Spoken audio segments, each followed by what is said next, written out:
আজকের এই গভীর অনুসন্ধানে আমরা এমন একটা বিষয় নিয়ে কথা বলবো যা আমাদের প্রতিদিনের খুব সাধারণ জীবনের আড়ালে লুকিয়ে থাকা এক অদ্ভুত রহস্যের কথা বলে। হুম একটা অচেনা জগৎ বলতে পারি আমরা। একদম তাই।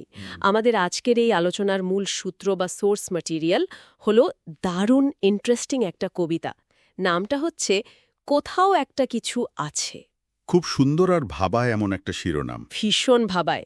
এই পুরো আলোচনা জুড়ে আমাদের মূল লক্ষ্য বা মিশন বলতে পারেন কবিতার ওই পরতে পরতে লুকিয়ে থাকা রহস্যময় একটা কিছুর সন্ধান করা। কিভাবে অতি সাধারণ, এমনকি তুচ্ছ দৈনন্দিন বস্তু থেকে শুরু করে একেবারে মহাজাগতিক ব্যাপ্তি বা মানুষের মনস্তত্ত্বের অন্ধকারেও এই অজানা উপস্থিতির কথা বলা হয়েছে, আমরা আজ সেটাই বিশ্লেষণ করব। হ্যাঁ, মানুষের এই যে অনন্ত একটা খোঁজ, এই জায়গাটাই কিন্তু সবচেয়ে কৌতূহলোদ্দীপক। আমরা যদি একটু শান্তভাবে আর যুক্তিবাদী দৃষ্টিকোণ থেকে দেখি, তাহলে বুঝব এই অজানা বস্তুটি আসলে আমাদের মানব মনের চিরন্তন কৌতূহল, অর্থ খোঁজার প্রবণতা, তাই না? একদম। সেই আদিম কাল থেকেই তো মানুষ নিজের চারপাশের পরিবেশে বা বস্তিতে এমন কিছু সন্ধান করে এসেছে যা হয়তো খালি চোখে দেখা যায় না, ধরা ছোঁয়ার বাইরে, কিন্তু আমরা সব সময় অবচেতনভাবে সেটা অনুভব করতে পারি। আজ আমরা শুধু কবিতার আক্ষরিক অর্থ নয়, তার পেছনের মনস্তাত্ত্বিক আর দার্শনিক দিকগুলো বোঝার চেষ্টা করব। ঠিক। আর এই চালিকা শক্তিটা যে কত অদ্ভুত অদ্ভুত জায়গায় থাকতে পারে, কবিতার শুরুতেই তার দারুণ একটা বৈপরীত্য আছে। বলা হচ্ছে কোথাও একটা কিছু আছে, হয়তো লুকিয়ে আছে কিছুর তলায়, অবহেলায় এমনি পড়ে আছে। একটা ধুলোমাখা অন্ধকার কোণের ছবি। হ্যাঁ, কিন্তু ঠিক তার পরের লাইনেই ক্যানভাসটা যেন এক ধাক্কায় অনন্ত মহাকাশে চলে যায়। বলা হচ্ছে হতে পারে নক্ষত্রখচিত রাতে তারার মিছিলে মিলিয়ে গেছে, হয়তো সূর্যের আলোর প্রবল প্রতাপে চাপা পড়ে গেছে। এই জায়গাটা খুব পাওয়ারফুল। একবার ভাবুন, একদিকে ঘরের কোণে পড়ে থাকা অতি সামান্য অবহেলিত একটা অস্তিত্ব, আর অন্যদিকে রাতের আকাশের গ্যালাক্সি বা তারার মিছিল। বিশালতা আর ক্ষুদ্রত্বের এই যে বৈপরীত্য, এটা পড়ে আমার তো মনে হলো মহাবিশ্বের এই অনন্ত বিস্তারের কাছে আমাদের দৈনন্দিন জীবনের তুচ্ছতাগুলো আসলে কতটা আপেক্ষিক। এই আপেক্ষিকতার ধারণাটাই কিন্তু এখানে মূল চাবিকাঠি। আমরা যদি একটু বৃহত্তর প্রেক্ষাপটে দেখি, তাহলে বুঝব যে এখানে বিশাল মহাবিশ্বের সঙ্গে মানুষের নিজস্ব সীমিত জগতের তুলনা টানা হয়েছে। একদিকে রয়েছে ওই অসীম মহাজাগতিক বিশালতা, সূর্য বা নক্ষত্রমণ্ডলী, যা আমাদের নিয়ন্ত্রণের সম্পূর্ণ বাইরে। আর অন্যদিকে রয়েছে অবহেলায় পড়ে থাকা কোনো ক্ষুদ্র বস্তু, যা হয়তো আমাদের পায়ের কাছেই পড়ে আছে, আমরা সেদিকে ফিরেও তাকাচ্ছি না। ঠিক, আমরা এড়িয়ে যাই। আর এই দুই চরম প্রান্তিকের মাঝখানেই জীবনের আসল রহস্যের অবস্থান হতে পারে। মানুষ সবসময় ভাবে রহস্য হয়তো ওই বিশালতার মধ্যেই আছে, কিন্তু কবি স্মরণ করিয়ে দিচ্ছেন যে রহস্য ধুলোর স্তূপেও থাকতে পারে। আর ঠিক এই বিশালতা থেকে যখন কবিতাটি হঠাৎ করে মানুষের ভেতরের জগতে ঢুকে পড়ে, সেটা আমার কাছে সবচেয়ে বড় চমক লেগেছে। মহাকাশ থেকে সোজা মানব মনে। হ্যাঁ, ওই মন খারাপের লাইনটা একদম। লেখা আছে, হয়তো মন খারাপের ছুতো করে মনের ভেতর গর্ত খুঁড়ে মেজাজে রয়ে গেছে। এই লাইনটা পড়ার পর আমাকে রীতিমতো থামতে হয়েছিল। কারণ এই যে আমাদের রোজকার জীবনে হঠাৎ হঠাৎ করে একটা কারণহীন মন খারাপ এসে হাজির হয়, আমরা নিজেরাও জানি না কেন, সেটা যে আসলে ভেতরে লুকিয়ে থাকা সেই অজানা কিছু একটারই প্রকাশ হতে পারে, এই ভাবনাটা মারাত্মক। মনের ভেতর গর্ত খুঁড়ে মেজাজে রয়ে গেছে, এই একটিমাত্র লাইনে মানুষের মনস্তাত্ত্বিক জটিলতার কথা একেবারে নিখুঁতভাবে বলা হয়েছে। বাইরের জগতের ওই নক্ষত্র বা সূর্যের বিশালতার পাশাপাশি আমাদের নিজেদের ভেতরের জগতেও যে অসংখ্য অজানা জিনিস, অবদমিত ইচ্ছা বা ক্ষোভ লুকিয়ে থাকে, তা স্পষ্ট। ওই যে কারণহীন মন খারাপ। ঠিক। মনস্তত্ত্বের ভাষায় একে অনেক সময় আমরা মেলানকোলিয়া বা এক ধরনের অস্তিত্বের সংকট বলি। মন খারাপ আসলে একটা বাহানা মাত্র। আসল বিষয়টা হলো আমাদের অবচেতন মন, যেখানে অনেক অব্যক্ত অনুভূতি জমে থাকে। একদম তাই। হয়তো কোনো হারানো স্মৃতি বা এমন কোনো আকাঙ্ক্ষা যা আমরা নিজেরাও বুঝতে পারি না, সেগুলো একটা গর্ত খুঁড়ে নিজের মতো করে জায়গা করে নেয়। এই অজানা কিছু একটা কেবল বাইরের মহাবিশ্বেই ভাসছে না, তা আমাদের মনের অলিগলিতেও নিজস্ব মেজাজে লুকিয়ে আছে। আর এই মনের গলি থেকে বেরিয়ে যখন আমরা আমাদের রোজকার একঘেয়েমিতে পা রাখি, তখন কবিতার দৃশ্যপট আরও অদ্ভুত আর বাস্তব হয়ে ওঠে। দারুণ একটা মজার ছলে বলা হয়েছে, হতে পারে কাঠফাটা রোদে গায়ে লিয়ে আছে, হতে পারে বালিশ বিছানা চাদরে মুড়ি দিয়ে আছে। একেবারে চেনা দৃশ্য, ছুটির দিনের অলস দুপুর। হ্যাঁ, বা গ্রীষ্মের দুপুরে কাঠফাটা রোদের মধ্যে যে এক ধরনের শূন্যতা কাজ করে। কিন্তু আমার সবচেয়ে মজা লেগেছে এর পরের উদাহরণগুলোতে। বলা হচ্ছে মশলা মুড়ির ঠোঙের কোনো ভাজে আটকে আছে হয়তো, বা হয়তো ভোটার কার্ডে ছবি হয়ে দিব্যি আছে। হ্যাঁ, ভোটার কার্ড। মানে আমি যখন পড়ছিলাম মাথায় আসছিল যে ভোটার কার্ডের ছবি নিয়ে তো আলাদা একটা আস্ত রচনায় লেখা যায়।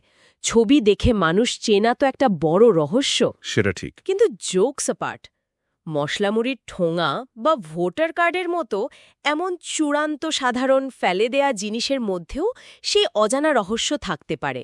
আমি সত্যি বলতে এই জায়গাটায় একটু বিভ্রান্ত হয়েছি। বিভ্রান্ত হওয়ারই কথা, কারণ এখানে একটা খুব গভীর দার্শনিক প্রশ্ন উঠে আসছে।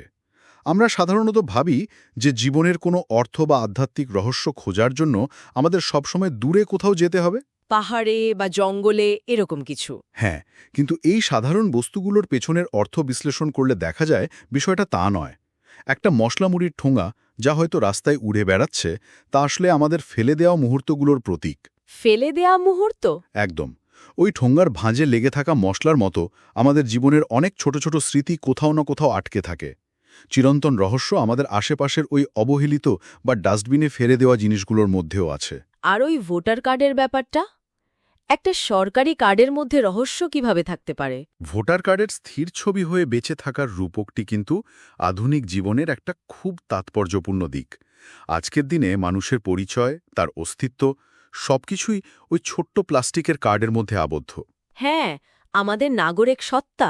ঠিক, ওই ছবিতে মানুষের যে রূপটা ধরা থাকে তা সময়ের সাথে বদলায় না। সেখানে একটা মারাত্মক স্থবিরতা আছে। মানুষটি হয়তো বদলে যাচ্ছে, তার চিন্তাভাবনা বদলাচ্ছে, বয়স বাড়ছে, কিন্তু কার্ডের ছবিটা এক জায়গাতেই আটকে আছে। একটা দ্বন্দ্ব তৈরি হচ্ছে তাহলে। একদম। মানুষের পরিচয়ের এই আমলাতান্ত্রিক স্থবিরতা এবং সেই স্থির পরিচয়ের আড়ালে লুকিয়ে থাকা আসল মানুষটির দ্বন্দ্ব। ওই যান্ত্রিক পরিচয়ের আড়ালেও আমাদের আসল সত্তা বা সেই কিছু একটা থেকে যায় যা কোনো কাগজ দিয়ে মাপা সম্ভব নয়। অসাধারণ একটা দৃষ্টিভঙ্গি। এই যান্ত্রিক জীবনের গণ্ডি পেরিয়ে কবিতা এরপর আবার প্রকৃতির বিশালতার দিকে গেছে। বলা হচ্ছে সমুদ্রের নোনা জলে থাকতে পারে কর্পোরেশনের টাইম কলের জলে। এখানেও কিন্তু সেই বৈপরীত্য। হ্যাঁ, একদিকে অনন্ত সমুদ্রের নোনা জল, যার কোনো কূল কিনারা নেই, আর অন্যদিকে শহরের গলির মোড়ে কর্পোরেশনের টাইম কলের মাপা জল। কর্পোরেশনের জলের সাথে তো একটা প্রাত্যহিক সংগ্রাম জড়িয়ে থাকে, জল আসার অপেক্ষা, লাইন দেওয়া। চরম বাস্তব চিত্র। আবার বলা হচ্ছে হয়তো বর্ষারাতে অজস্র ধারায় থাকতেই পারে, আমাদের রক্তের অণুতে অণুতে বইতে পারে। মানে বৃষ্টি আর রক্ত যেন একই নিয়মে বইছে। বাইরের প্রকৃতির সাথে মানুষের ভেতরের অস্তিত্বের এই মিলেমিশে যাওয়াটা অদ্ভুত সুন্দর। এখানে মূলত জীবনের মূল প্রবাহের সঙ্গে এই অজানা রহস্যের সংযোগ স্থাপন করা হয়েছে। জল হল সৃষ্টির আদি উপাদান। সেই জলের প্রবাহ, তা সে সমুদ্রেরই হোক বা কর্পোরেশনের কলেরই হোক বা বর্ষার বৃষ্টিই হোক, তা আসলে প্রাণশক্তিরই ভিন্ন ভিন্ন রূপ। আর যখন বলা হচ্ছে রক্তের অণুতে অণুতে বইছে, তখন এই রহস্য আর বাইরের জগতের কোনো বিচ্ছিন্ন বস্তু থাকে না। তখন তা আমাদের বেঁচে থাকার রসদ বা প্রাণশক্তির অবিচ্ছেদ্য অংশ হয়ে ওঠে। সমুদ্রের জল বা বৃষ্টির জলের যে নিরন্তর গতি, আমাদের ধমনীতে বয়ে চলার রক্তের গতিও ঠিক সেই একই ছন্দ মেনে চলে। প্রকৃতির সাথে এই সংযোগটাই এখানে রহস্যের উত্তর। এই সৃষ্টির কথা সূত্র ধরেই তো এরপর বলে হতে পারে দৃষ্টির আড়ালে আছে, হয়তো সৃষ্টির আদিতেও আছে, হয়তো শিল্পীর ক্যানভাসের রং হয়ে বেঁচে আছে। সৃষ্টির শুরু থেকে আজ পর্যন্ত। ঠিক, শিল্পীর ক্যানভাসের রঙের বিষয়টা আমাকে খুব ভাবিয়েছে। রং তো আসলে কিছু রাসায়নিক উপাদান মাত্র, কিন্তু সেই রং যখন ক্যানভাসে পড়ে তখন তা কিভাবে একটা অব্যক্ত অনুভূতির জন্ম দেয়? দৃষ্টির আড়ালে থাকলেও এই অস্তিত্ব যে সৃষ্টির আদিকাল থেকে বিরাজমান সেটাই এখানে বোঝানো হয়েছে। আর শিল্পীর রঙের উদাহরণটা খুব প্রাসঙ্গিক। রং শুধু বস্তু নয়, তা ভাবনার বহিঃপ্রকাশ। একজন শিল্পী যখন ছবি আঁকেন তিনি শুধু রং মেশান না, তিনি তার অন্তরের অব্যক্ত যন্ত্রণা বা আনন্দকে মূর্ত করে তোলেন। অধরাকে ছোঁয়ার চেষ্টা, তাই না? একদম। শিল্পের জগতেই মানুষ সবচেয়ে বেশি করে সেই কিছু একটার খোঁজ পায়, যা হয়তো ভাষায় প্রকাশ করা যায় না। ভাষার কথাই মনে পড়ল। এরপর কবিতাটি এমন একটা জায়গায় প্রবেশ করেছে যেখানে এই কিছু একটার উপস্থিতি কল্পনা করাও কঠিন, অথচ চরম বাস্তব। সমাজ, রাজনীতি, অর্থনীতি আর বিশ্বাসের জগৎ। খুব গুরুত্বপূর্ণ একটা অংশ এটা। হ্যাঁ, কবিতায় উল্লেখ আছে, সাধারণতন্ত্র দিবসের ভাষণে আছে, তান্ত্রিকের আসনে বাধা আছে, তেজ মন্দির মাঝে ঝুলে আছে, গির্জার ঘণ্টায় আছে। বৈপরীত্যের মাত্রাটা একবার দেখুন। হ্যাঁ, একেবারে ভিন্ন ভিন্ন ক্ষেত্র। মানে সাধারণতন্ত্র দিবস বা রিপাবলিক ডের ভাষণ, যা একটা রাষ্ট্রীয় পর্যায়।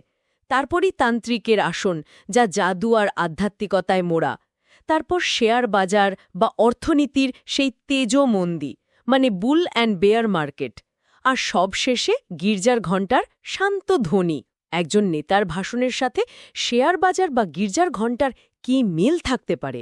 এই পর্যায়টি খুব মনোযোগ দিয়ে বিশ্লেষণ করার মতো। এখানে সমাজবিজ্ঞানের একটা বড় দিক লুকিয়ে আছে। আমরা এখানে কোনো নির্দিষ্ট রাজনৈতিক বা ধর্মীয় মতাদর্শকে সমর্থন বা সমালোচনা করছি না, কেবল মানব সমাজের বিভিন্ন স্তরে এই চিন্তার বিস্তৃতি বোঝার চেষ্টা করছি। ভরসা খোঁজার প্রবণতা। ঠিক ধরেছেন। রাজনৈতিক আড়ম্বর বা রিপাবলিক ডের ভাষণে একটা জাতির আশা, ভবিষ্যৎ প্রতিশ্রুতি লুকিয়ে থাকে। মানুষ সেখানে সেই কিছু একটা খোঁজে যা তাদের জীবনকে নিরাপদ করবে। অন্যদিকে তান্ত্রিকের আসন বা গির্জার ঘণ্টার ধ্বনি হল আধ্যাত্মিক বিশ্বাসের জায়গা। যখন বাস্তব পৃথিবী মানুষকে হতাশ করে, তখন মানুষ এখানে পারলৌকিক শান্তি বা মহাজাগতিক সংযোগ খোঁজে। আর অর্থনীতির ওঠানামা?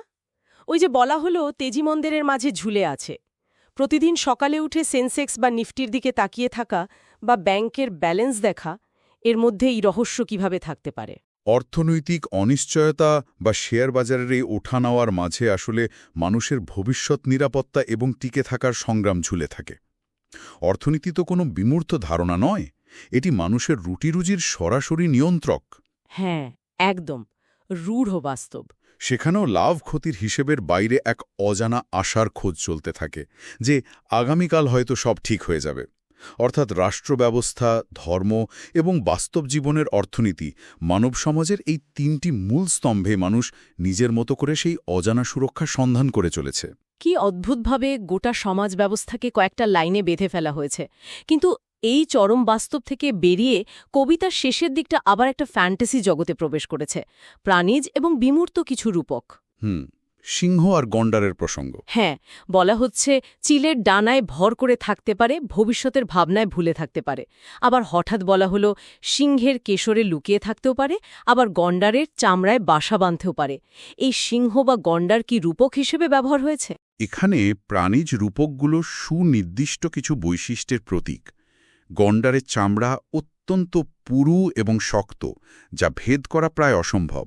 হয়তো সত্য বা সেই অজানা রহস্যটি এমন কোনো কঠিন আবরণের নিচেই লুকিয়ে আছে যেখানে সহজে পৌঁছানো যায় না। আর সিংহের কেশর? সিংহের কেশর আভিজাত্য এবং বন্যতার প্রতীক।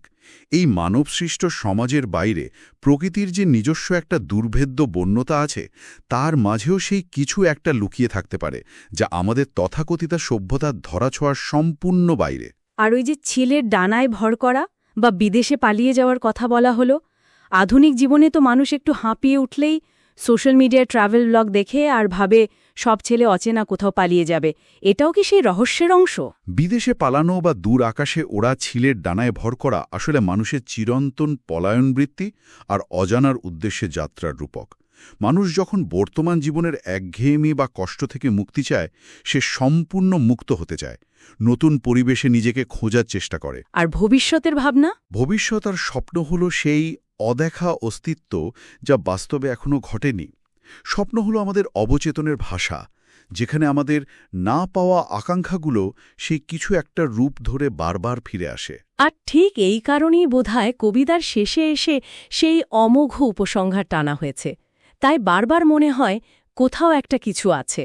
পুরো আলোচনাটা যদি আমরা একবার এক জায়গায় নিয়ে আসি, আমরা দেখলাম রাস্তার ধুলোয় পড়ে থাকা অতি সাধারণ মশলামুড়ির ঠোঙা থেকে মহাজাগতিক তারার মিছিল, সৃষ্টির আদি থেকে রক্তের অণু পর্যন্ত, সাধারণতন্ত্র দিবসের রাষ্ট্রীয় ভাষণ থেকে শুরু করে তান্ত্রিকের আসন, কর্পোরেশনে জলের লাইন, শেয়ার বাজার আর গির্জার ঘণ্টা, সব জায়গাতেই প্রতিটি মুহূর্তে এক অজানা অস্তিত্বের খোঁজ চলছে। মনে হচ্ছে যেন পুরো পৃথিবীটাই একটা ট্রেজার হান্ট।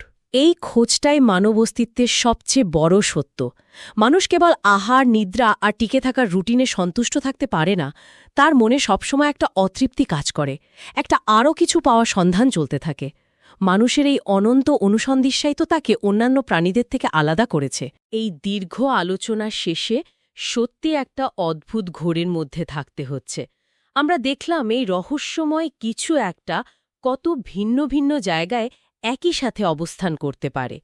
কিন্তু পর্বটি শেষ করার আগে একটু অন্যরকম একটা ভাবনার জায়গা উন্মুক্ত করে দেওয়া যাক। অন্যরকম ভাবনাটা কিরকম? আমরা এতক্ষণ ধরে বাইরের জগতে, সমাজে, প্রকৃতিতে সেই অজানাকে খুঁজলাম, মশলামুড়ির ঠোঙায় বা গির্জার ঘণ্টায় রহস্য খুঁজলাম। কিন্তু ধরুন কোনো এক অজানা কারণে পৃথিবী থেকে মানবজাতি সম্পূর্ণ বিলুপ্ত হয়ে গেল, মানুষ আর নেই। তখন কি হবে? রাস্তায় ওই মশলামুড়ির ঠোঙাটা উড়ে বেড়াচ্ছে, কর্পোরেশনের কল দিয়ে জল পড়ছে, রাতের আকাশে তারারা জ্বলছে, কিন্তু সেগুলো দেখার মতো কোনো মানুষের অস্তিত্ব নেই। তখন কি ওই জিনিসগুলোর মধ্যে আর কোনো রহস্য থাকবে? নাকি এই যে কোথাও একটা কিছু আছে, এই গোটা রহস্যময়তার ধারণাটাই মানুষের নিজের তৈরি করা একটা বিভ্রম মাত্র? মানুষ তার নিজের চেতনা দিয়ে সাধারণ বস্তুর উপর এই রহস্যের প্রলেপ মাখায়। মহাবিশ্ব হয়তো নিজেই কোনো রহস্য লুকিয়ে রাখেনি, সে কেবল তার নিয়মে চলছে।